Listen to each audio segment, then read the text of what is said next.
Ricky. Good morning, John. Hey, Google, pause. I forgot to shut off the music. Isn't Google awesome?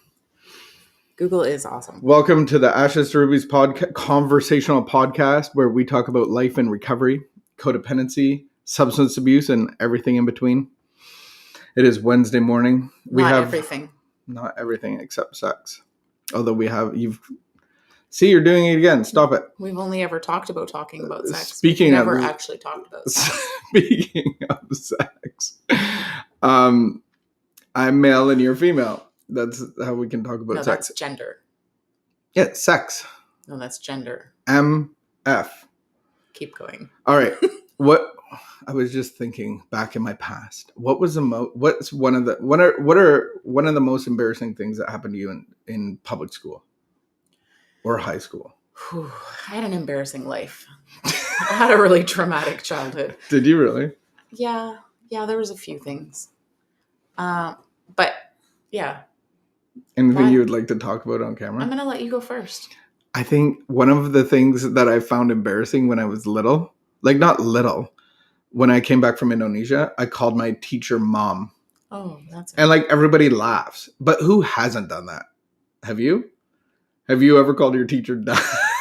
I wonder if only people call their teachers mom and not dad. I wonder if anybody's been like, "Hey, dad," and they're talking to their like gym teacher or whatever. Maybe. Not to be stereotypical. So that was embarrassing. And then I got in a fight with a girl, and that was horrible. Are we talking elementary school or high school? It was like, I think it was like grade 7. And it was like, this girl was beaking off like all the time. And I just had enough. And I was like, like back then I was like a bit of a goody two shoes. And I think I was like going to tattle on her. What happened to you? And then she like pushed me. And then I pushed her back and we got like in a tussle. And we both got sent to the principal's office. Yeah. And I don't do well with authority. Like I react in a very like, I just cry. Like I'm so scared that I don't know what they're going to, but I've had this fear of authority for my whole life. And it's not like a rebellious fear. It's like, I'm scared of getting in trouble. And so we were there and like she was crying and I was crying and like, it wasn't like I didn't punch her, I don't think but it was like, I remember leaving there and going like, how am I going to relive my life? How am I going to pick up the pieces of what just happened? Because now I'm the guy that got in a fight with a girl because she was making fun of me. Like, ugh. So there was that. I think that was bad. Anything else that caused you embarrassment? I can't think of any actual like in school incidents. Can I say one? Sure. That I know of? Yeah. But it wasn't in school. It was at a bar. Me? Can I say that one? Yeah. Mine? Why would you tell elementary school stories and then you're going to bring up because it's funny. We were at a pub having a couple cocktails. This is pre and you were wearing like the tartan. Remember the cute little tartan with the tights? Skirt, yeah. The tartan skirt with the tights. And you had gone to the bathroom, the loo. Yeah. The ladies' room, the water closet. Mm-hmm. And then when you had come back, I was facing you so I could see you coming. But and we were at the front of the bar, so you walked through the whole bar and sat down and you sat down and go, "Oh, that's cold," because you sat like bare bum on the bench. And you had basically tucked in your skirt into your tights and walked through the bar mooning everybody. Yes. I don't know how you lived past that. I think I drank a few shots real quick and forgot all about it. Yeah, probably. Until now. And it's like, I always remember that. That was funny. So what's your most embarrassing moment? Cool. Did you tell your stories just so you could tell that story about me? Probably.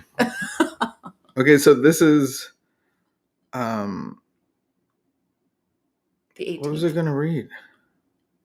The 18th.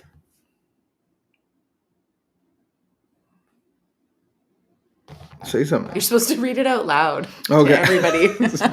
Are you reading it quietly? Yeah, because I get it now. Wait, okay. Do you pre-read it and plan what you're going to say? No, sometimes I look at the title to make the title. And sometimes I read into it. And sometimes I just I feel like You're rehearsing. No, I And don't this is rehearse. supposed to be on the fly. No. And I'm never prepared, and False you're always news, prepared false and have lots to news. say. Stop being so woke. All right. I don't even know what that means. Getting well. This is our title. Let's get well. Deep, very deep, sometimes quite forgotten, damaging emotional conflicts persist below the level of consciousness. Great. Only through positive action can I remove the remains of guilt and shame brought on by my addiction. Throughout my misadventures, when I drank or got into horrible relationships over and over again, or whatever, fill in the blank, my friends would say, "Why are you doing this? You're only hurting yourself." Little did I know how true those words were. Although I harmed others, some of my behavior caused grave wounds to my soul.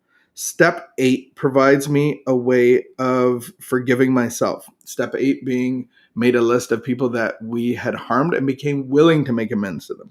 Willing. I alleviate much of the hidden damage when I make my list of those I've hurt. In making amends, I free myself of burdens, thus contributing to my healing. Amen.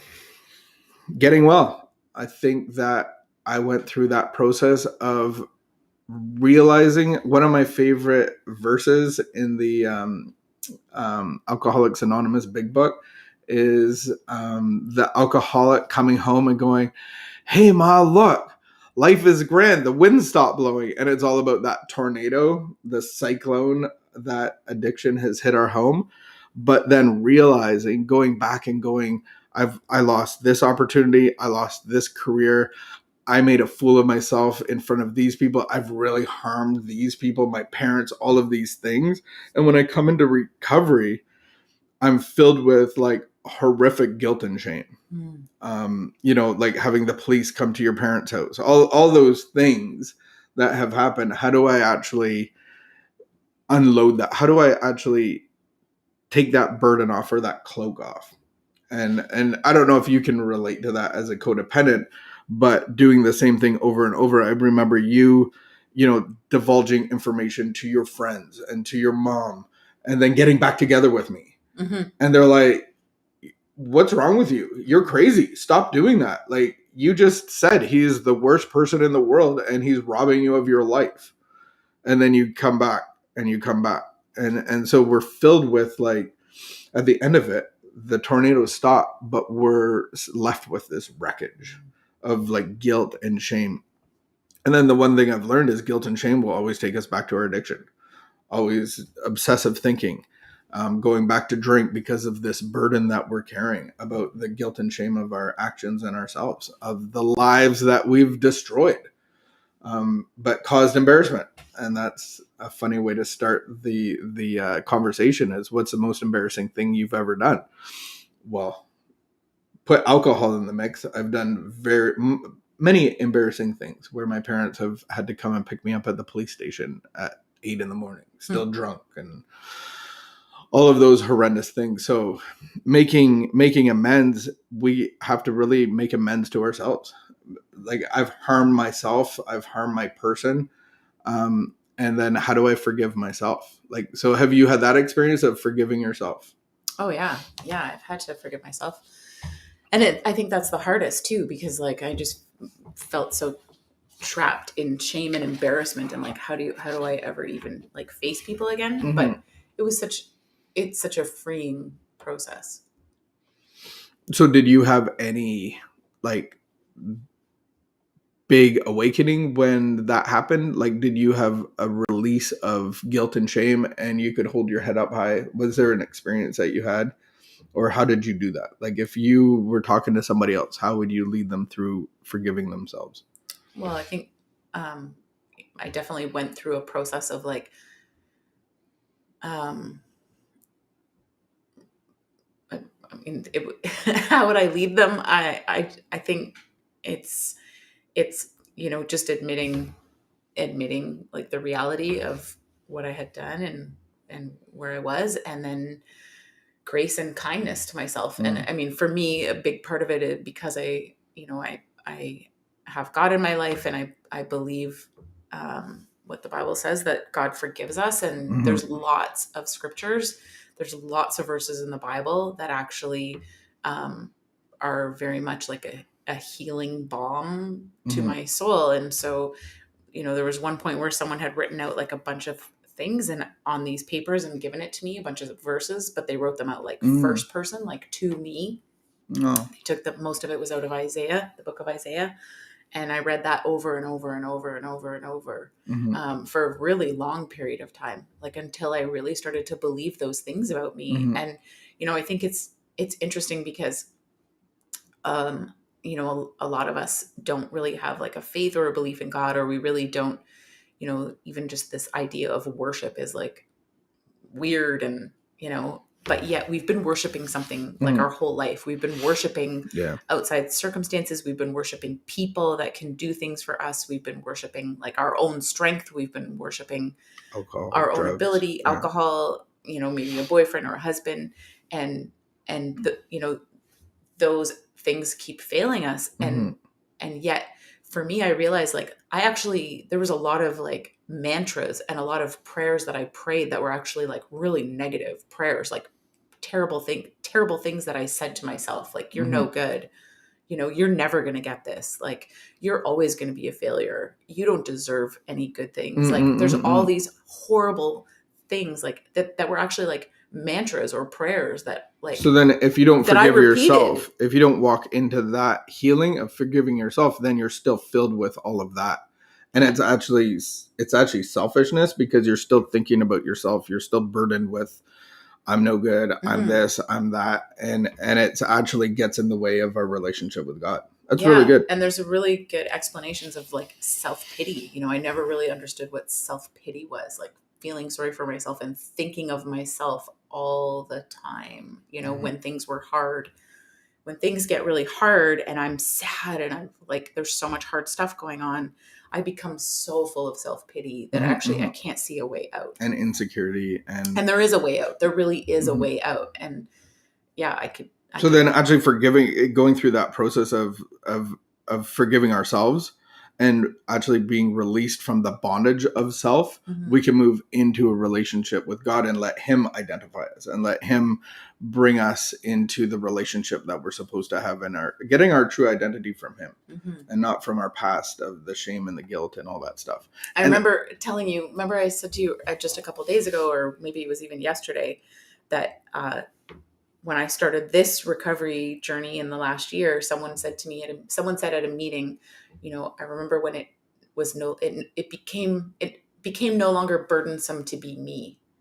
And I remember I just got so mm, teary mm, when she said that, because I could so relate to that. Like, it was burdensome to be me. mhm, and and then through doing the work and staying like every single day, surrendering and being humble and going back to, what is it that I need to do, and mhm, how do mhm, I get guidance from outside of myself? Because obviously I don't see what's happening. I'm not seeing the truth about myself. And so how do I see the truth? And just like staying in this work for so long, there's periods of time where I can, honestly say like it's no longer mhm. burdensome to be me. And then when that comes Wow. back, I know the tools to It makes me want to cry. get free from it again, And so it's not about thinking less of ourselves, but thinking of ourselves less. of ourselves less. And that's like a burden. And I love what you said. Like, am I still a burden to myself? So forgiveness of self is super important. We walk through that through making amends with the world around us. We do reap what we sow. And so if you're still kicking the crap out of yourself, you're you're going to be continuing being separated from a spiritual solution. So that's what we go throughout the day. Let's see where I think forgiving ourselves is a continual process, and let's not let it build up. Until then, for we'll take that through today, and then at noon we will see you at noon for our All Addictions Open recovery meeting on the Zoom. And today our friend Deanna is sharing, and it's going to be awesome. So join us at noon. The information is in our social media, and we will see you then. Until then, keep the peace and keep the peace and be of good behavior. Yeah, that's how I like to end it. Struggles Leave me real. alone.